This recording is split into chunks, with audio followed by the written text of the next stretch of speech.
जी अस्सलाम वालेकुम। मेरा नाम नाइम है और फंडामेंटल एनालिसिस में आज हम बात करेंगे इन्फ्लेशन की और इन्फ्लेशन के बारे में क्या आपको जानने की ज़रूरत है। इसमें हम इन्फ्लेशन का नॉर्मल हालात पे और उसके साथ साथ फॉरेक्स मार्केट पे क्या इम्पेक्ट पड़ता है हम ये डिस्कस करेंगे। सबसे पहले हम इन्फ्लेशन की डेफिनेशन देख लेते हैं। इन्फ्लेशन को हम उर्दू में या हिंदी में महंगाई कहते हैं। इन्फ्लेशन जो है ये राइज़ होती है प्राइसेस में गुड्स और सर्विसेज की। जो मुख्तलिफ़ चीज़ें हैं या अशिया हैं उनमें जो राइज़ होता है या लोगों की जो वेजेस हैं उनमें जो राइज़ है, जो सर्विसेज लोग प्रोवाइड करते हैं उनमें जो इंक्रीज़ होता है उसे इन्फ्लेशन कहा जाता है। फॉर एग्ज़ाम्पल आप अगर बर्गर लेते हैं मार्केट से, पहले वो 100 का था और बाद में 150 का या 200 का हो गया, तो ये इन्फ्लेशन है। लेकिन इसमें एक इम्पॉर्टेंट चीज़ याद रखने की ये है कि इन्फ्लेशन सिर्फ एक चीज़ को मेजर करने से नहीं होती। इसमें ओवरऑल इकॉनमी को और ओवरऑल चीज़ों को और अशिया को देखा जा सकता है। हो सकता है बाज़ औक़ात सिर्फ एक पर्टिकुलर चीज़ में या एसेट में या सर्विस में अगर इंक्रीज़ आया है तो उसे हम इन्फ्लेशन काउंट नहीं करेंगे। वो चीज़ हो सकता है कि महंगी हुई हो, लेकिन ये ओवरऑल इकॉनमी में उसका इम्पैक्ट नहीं होगा। ओवरऑल इकॉनमी में इम्पैक्ट तब होता है कि जब तमाम चीज़ों की या तमाम अशिया की कीमतें एक टाइम में बढ़ती हैं, तो वो इन्फ्लेशन कहलाई जाती है। एग्ज़ाम्पल इन्फ्लेशन की अब देखें कि 2010 में जो गोल्ड की प्राइस थी और आज जो गोल्ड की प्राइस है, तो कितना ज़्यादा उसमें चेंज आ चुका है। तो ये इन्फ्लेशन की वजह से है कि इन्फ्लेशन में जो रुपए की वैल्यू है, जो पैसे की वैल्यू है, जो करेंसी की वैल्यू है या मनी की वैल्यू, वो डिक्रीज़ होती है और उसके अगेंस्ट जो बाकी चीज़ें हैं जैसे आपके मकान हो गए, घर रहने की चीज़ें हो गई या कोई भी आपकी ज़रूरत की अशिया जो हम रोज़मर्रा इस्तेमाल करते हैं या आपकी तनख्वाह होगी, वो सारी वो बढ़ती हैं, उनकी प्राइसेस बढ़ती हैं और वैल्यू असल जो करेंसी की वैल्यू है वो डाउन हो रही होती है। तो इसे हम इन्फ्लेशन कहते हैं। और इन्फ्लेशन जो है ये इकॉनमी के लिए अच्छी भी होती है और बुरी भी होती है। अब ये ज़रूरी नहीं है कि इन्फ्लेशन अगर हो रही है तो ये इकॉनमी के लिए बैड होगी। ये बाज़ औक़ात एक अगर नॉर्मल सतह पे बढ़े तो ये अच्छी चीज़ भी होती है। ये हम डिस्कस करते हैं आगे। पहले हम देख लेते हैं इन्फ्लेशन की टाइप्स। इन्फ्लेशन की डिफरेंट टाइप्स हैं। सबसे पहले इसकी डिफरेंट आप कह लें काइंड्स हैं। सबसे पहले हम देखते हैं डिमांड पुल इन्फ्लेशन को। ये तब होती है जब गुड्स और सर्विसेज की जो सप्लाई है वो कम हो और उनकी डिमांड ज़्यादा हो जाए। तो उसमें डिमांड अगर किसी चीज़ की ज़्यादा बढ़ गई है, फॉर एग्ज़ाम्पल जब विंटर आता है तो जो विंटर के प्रोडक्ट्स हैं या जैसे गैस हो गई या लकड़ी हो गई या इसी तरह की दूसरी प्रोडक्ट्स हैं जैसे अंडे हो गए, तो ये ज़्यादा कंज्यूम होते हैं सर्दियों में। तो उस वजह से उन चीज़ों की डिमांड बढ़ गई, तो ये जो उस वजह से महंगाई होगी डिमांड बढ़ने की वजह से, उसे डिमांड पुल इन्फ्लेशन कहा जाता है। फिर कास्ट पुश इन्फ्लेशन होती है जिसमें रॉ मटेरियल जो होता है वो उसकी कीमतें अगर बढ़ गई हैं, किसी चीज़ को बनाने के लिए जो रॉ मटेरियल है अगर उसकी कीमतें बढ़ गई हैं, तो जो बनाने वाले मैन्युफैक्चरर हैं वो अपनी जो फाइनल प्रोडक्ट है वो उसकी कीमत बढ़ा देंगे। और उस वजह से क्योंकि कुछ एक सेक्टर की चीज़ों की कीमतें बढ़ी हैं, तो उसके रिलेटेड बाकी जो हैं वो भी अपनी कीमतें उसी के साथ एडजस्ट कर लेंगे, वो बढ़ा देंगे। तो ये कास्ट पुश इन्फ्लेशन हो गई। फिर एक बिल्ट इन इन्फ्लेशन होती है जिसमें वेज प्राइसेस जो हैं वर्कर वो ज़्यादा डिमांड करते हैं। वो वर्कर कहते हैं कि हमारी सैलरी बढ़ाई जाए। तो अब जो मालकान हैं फैक्ट्रीज़ वगैरह के या किसी सेक्टर के किसी यूनिट के, तो वो अपने वर्कर्स की जो तनख्वाहें हैं वो अपना जो फाइनल प्रोडक्ट है उसकी प्राइसेस इंक्रीज़ करके उनकी तनख्वाहें एडजस्ट करते हैं जो उसमें बढ़ाई जाती है। तो उसे बिल्ट इन इन्फ्लेशन कहा जाता है। अब एक और इन्फ्लेशन है हाइपर इन्फ्लेशन। ये एक्सट्रीम फॉर्म ऑफ इन्फ्लेशन होती है जो अनकंट्रोलेबल होती है, जिसमें करेंसी की वैल्यू एक कागज़ के बराबर रह जाती है। जैसे हमने जिम्बाब्वे की कहानियाँ सुनी होंगी या फर्स्ट वर्ल्ड वार में जो जर्मनी की स्टोरीज़ हमने सुनी कि लोग रेड़ियाँ भर के पैसों की जाते हैं और अंडे ख़रीद के लाते हैं। तो ये वो हिसाब है। तो वो सूरत हाल जब कागज़ पैसे की वैल्यू एक कागज़ की वैल्यू जितनी ही रह जाती है, उसे एज अ कागज़ या एज अ पेपर ही यूज़ किया जाता है। अच्छा, एक गैलपिंग इन्फ्लेशन होती है, उससे पहले हम वॉकिंग इन्फ्लेशन पढ़ लेते हैं। वॉकिंग इन्फ्लेशन ये है कि एक जैसे सुस्त रफ्तार से कोई चल रहा है, जैसे कोई बंदा चल रहा होता है एक नॉर्मल रफ्तार से, अगर उस रफ्तार से अगर बढ़ रही है, और वॉकिंग की आपकी स्पीड क्या होगी, 3 से 4%, मैक्सिमम 5%, तो ये एक वॉकिंग इन्फ्लेशन होती है कि 5% आपकी ईयरली राइज हो रही है। ये भी अच्छी नहीं है, इन्फ्लेशन को 2 से 3% होना चाहिए। तो ये एक वॉकिंग होगी। गैलपिंग जो होती है वो जब आप भागना शुरू कर देते हैं, जब 7 से 10%, 11% पे चली जाती है, तो वो एक गैलपिंग इन्फ्लेशन होती है। जबकि हाइपर इन्फ्लेशन जो है वो 50% क्रॉस कर जाती है। इवन के 20% के बाद इन्फ्लेशन जो है वो ख़राब होना शुरू हो जाती है। गैलपिंग ये घोड़े से है, जैसे घोड़ा छलांगे लगाता जाता है, तो वैसे ही इन्फ्लेशन का ये बताया गया कि जैसे घोड़े की रफ्तार बढ़ती है तो ये बढ़ जाती है। अच्छा, दूसरी है, इसके अलावा है स्टैगफ्लेशन।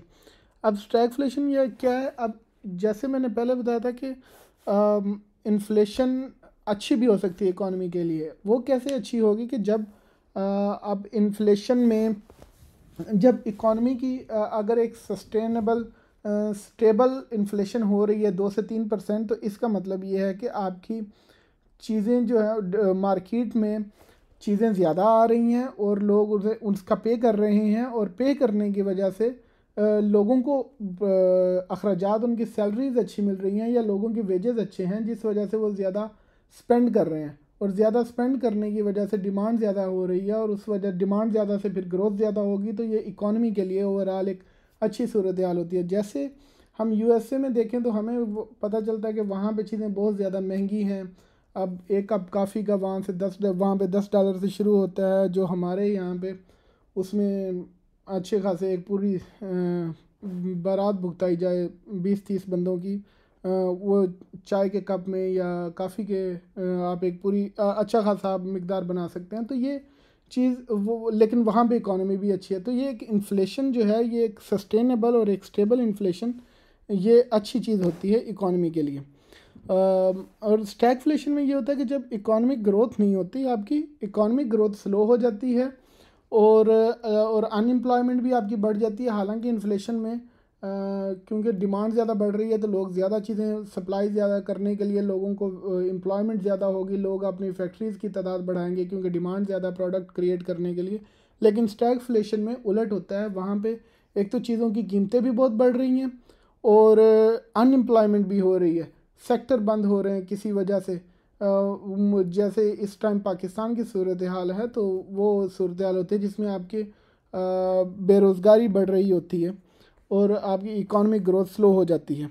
ओपन इन्फ्लेशन जो है, इसका एक्सटर्नल फैक्टर जो हैं, जैसे इंपोर्टेड गुड्स होगी, जैसे ऑयल हो गया, उसका जो एक्सटर्नल फैक्टर जो हैं, जो आप इंपोर्ट करते हैं उनकी वजह से या ऑयल की वजह से, जैसे हम पाकिस्तान और इंडिया में ऑयल इंपोर्ट करते हैं, तो उसकी अगर कीमत बढ़ जाएगी तो उसका इम्पैक्ट भी इन्फ्लेशन पे चीज़ों पे होगा। अब क्रीपिंग इन्फ्लेशन जो वेरी स्लो होती है, जो 1 से 2% या इससे भी कम पे होती है, क्रीपिंग बहुत कम एक सुस्त रफ्तार से इन्फ्लेशन हो रही है, उसे क्रीपिंग कहते हैं। मॉडरेट वही 2 से 3% जो मैं डिस्कस कर चुका हूँ ऑलरेडी। अच्छा, अब इन्फ्लेशन गुड या बैड फॉर इकॉनमी, जैसे मैंने पहले बता दिया, ये अगर स्टेडी इन्फ्लेशन होगी तो 2 से 3%, तो ये अच्छी है इकॉनमी के लिए, क्योंकि डिमांड बढ़ेगी, लोगों के पास पैसे आएंगे और डिमांड बढ़ेगी और उससे रोज़गार भी पैदा होगा, सब मज़ीद फैक्ट्रीज़ लगेंगी मुल्क में और उसकी प्रोडक्ट की मैन्युफैक्चरिंग होगी, और ये एक साइकिल चलता रहेगा। तो ये एक अच्छा इंडिकेटर है। अब उससे फिर स्पेंडिंग होगी ज़्यादा, इन्वेस्टमेंट लोग करेंगे।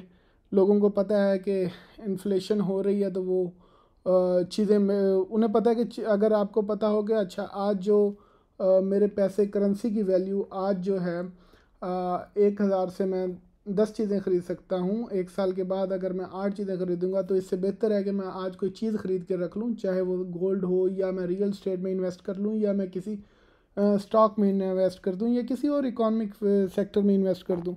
तो ये इनकरेजमेंट होती है इन्वेस्टर्स के लिए, तो ये वो स्पेंडिंग भी करते हैं और इन्वेस्ट भी करते हैं। अच्छा, तो इन्फ्लेशन बैड भी होती है, जो जैसे मैंने बताया, जैसे स्टैगफ्लेशन होगी या एक हद से ज़्यादा जब एक चीज़ बढ़ती है तो उसका फिर नुकसान होता है। तो इसके लिए भी ये नुकसान होता है कि अगर ये ज़्यादा होगी। अच्छा, उससे पहले डिफ्लेशन, ये हाइपर इन्फ्लेशन की बात कर रहा था, जिससे वो आपके रुपए की वैल्यू बिल्कुल ही नहीं रही रहती। लोग गवर्नमेंट के ऊपर और स्टेट के ऊपर ट्रस्ट करना छोड़ देते हैं, रुपए की कोई वैल्यू नहीं होती और एक क्यास की सूरत हाल होती है गैलपिंग और हाइपर इन्फ्लेशन में। ये भी बेकार गलत चीज़ है, नेगेटिव चीज़ है। और दूसरी चीज़ ये है कि अगर डिफ्लेशन हो, डिफ्लेशन इन्फ्लेशन का उलट है कि अगर बजाय महंगाई होने के महंगाई नहीं हो रही या चीज़ें सस्ती हो रही हैं। अब चीज़ें सस्ती कैसे होंगी कि लोग चीज़ें ख़रीद नहीं रहे, अब लोगों के पास बिल्कुल पैसे ही नहीं हैं तो लोग चीज़ें ख़रीद नहीं रहे। जो बड़ी बड़ी चीज़ें वो ख़राब हो रही हैं, जब एक चीज़ बिक ही नहीं रही तो दूसरी उसके लिए बनाई नहीं जाएंगी क्योंकि ऑलरेडी स्टॉक इतना पड़ा हुआ है। तो ये इकॉनमी को स्लो डाउन कर देता है। ये भी एक नेगेटिव चीज़ है। अगर इन्फ्लेशन नहीं होगी या डिफ्लेशन होगी तो ये एक नेगेटिव चीज़ है। अब डिफ्लेशन भी नेगेटिव चीज़ है और हाइपर इन्फ्लेशन या गैलपिंग भी एक नेगेटिव चीज़ है। तो मॉडरेट इन्फ्लेशन जो है वो पॉजिटिव चीज़ है। इम्पैक्ट जो फॉरेक्स मार्केट पे होता है, अच्छा ये चीज़ें जो हैं ये आप इसे लिंक करके देखिएगा सीपीआई के साथ। यहाँ पे आपने ये इससे नतीजा अखज़ नहीं कर लेना कि अगर किसी चीज़ का अब इन्फ्लेशन अगर ज़्यादा होगी तो इसका मतलब करेंसी डीवैल्यू होगी। वो हो चुकी है ऑलरेडी, लेकिन हमने देखना है, हम इसे समझ इसलिए रहे हैं कि हम आने वाले टाइम का एनालिसिस कर सकें कि क्या अब इन्फ्लेशन हो चुकी है, अब आने वाले टाइम में क्या होगा, उसका करेंसी पे इम्पैक्ट क्या पड़ेगा, उसका स्टॉक्स पे इम्पैक्ट क्या पड़ेगा। तो यहाँ पे जो बताया गया कि करेंसी की वैल्यू कम होती है इन्फ्लेशन से, जैसे मैंने बताया है कि गोल्ड की वैल्यू ओवर द ईयर और बाकी चीज़ों की वैल्यू ओवर द ईयर वो बढ़ जाती है और करेंसी की वैल्यू डाउन होती है। तो ये ओवरऑल तो एक नेगेटिव चीज़ है, लेकिन अगर एक ख़ास रफ्तार से हो तो ये एक पॉजिटिव चीज़ है। लेकिन इसे सीपीआई के साथ मिलाकर देखिएगा जो अगली वीडियो में आएगा। अगर आप ऐसा देखेंगे तो आपका एनालिसिस ठीक नहीं होगा, वो बिल्कुल इसके अपोजिट है। इंटरेस्ट रेट फिर इसके एडजस्ट किए जाते हैं इन्फ्लेशन को कंट्रोल करने के लिए, या इन्फ्लेशन को बाज़ औक़ात बढ़ाने के लिए भी इंटरेस्ट रेट कंट्रोल किए जाते हैं। जैसे जापान में इस टाइम इन्फ्लेशन रेट नेगेटिव है। अगर आप बैंक में पैसे रखेंगे तो आपको ईयरली कुछ पे करना पड़ेगा। हालांकि बाकी कंट्रीज़ में या पाकिस्तान में जब आप बैंक्स में पैसे रखते हैं तो आपको एक इंटरेस्ट रेट दिया जाता है, इवन यूएसए में भी दिया जाता है। लेकिन जापान में आप 0.1% बैंक को पे करते हैं अपना पैसा वहाँ पे रखने के लिए। तो वो उलट है वहाँ पे सिस्टम। उसकी वजह ये है कि वो चाहते ही हैं कि आप बजाय बैंक में रखने के अपने पैसे आप इन्वेस्ट करें। मार्केट एक्सपेक्टेशन जो है ट्रेडर ये मॉनिटर करते हैं इन्फ्लेशन का डाटा जो सीपीआई होता है, और सेंट्रल बैंक भी। सीपीआई बेसिकली एक कंज्यूमर प्राइस इंडेक्स है, एक इंडिकेटर है इन्फ्लेशन को जानने का, जो हम अगली वीडियो में देखेंगे। और सेंट्रल बैंक अपनी पॉलिसीज़ उसी वजह हवाले से बनाता है, और सेंट्रल बैंक की पॉलिसीज़ ज़ाहिर सी बात है उस कंट्री की करेंसी और उसके स्टॉक्स को इम्पेक्ट करेंगी। समरी, मॉडरेट लेवल की जो इन्फ्लेशन है वो बेनिफिशियल होती है इकोनॉमिक ग्रोथ के लिए, लेकिन जो एक्सट्रीम है आइदर डायरेक्शन, या डिफ्लेशन में चले जाएं या हाइपर इन्फ्लेशन में चले जाएं, इसके एडवर्स इफ़ेक्ट होते हैं, बैड इफ़ेक्ट होते हैं, नेगेटिव इफ़ेक्ट होते हैं इकोनॉमी पे। आने वाली वीडियो में हम जो इसके रिलेटेड होगी, इसका पार्ट 2 है, उसमें हम कंज्यूमर प्राइस इंडेक्स को देखेंगे। अगर आपका कोई सवाल हो तो आप कमेंट में देखिए, कमेंट में पूछ सकते हैं, मैं उनका जवाब दूंगा। और वीडियो पसंद आए तो इसे शेयर कीजिए और अपने दोस्तों के साथ, वीडियो पसंद आए तो उसे लाइक कीजिए और अपने दोस्तों के साथ शेयर कीजिए। तब तक के लिए अपना ख्याल रखिएगा। Take care.